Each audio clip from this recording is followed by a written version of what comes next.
اللي داير في السوشيال ميديا للاسف، يعني ما ادري شلون، يعني هذول ما يقولون ان هذا خطا، ان نجرح مشاعر، ان نتكلم عن في غيبه ما ندري عن هذا الشخص. لا، لعلمكم انا متزوج من 6 سنوات، مو من اليوم، وعندي ولد عمره الحين 4 سنوات وتقريبا و4 شهور.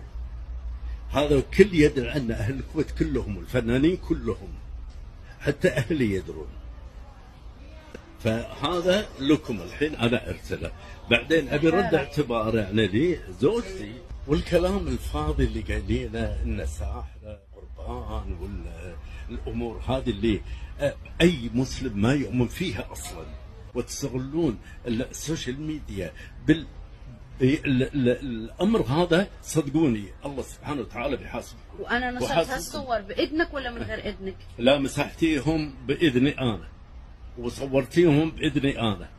ارجوكم كل الرجاء اذا تقبلون هذا على اخرين، اذا انتم تقبلونه على اهلكم، وانا ما قبل على اهلكم. بارك الله فيكم.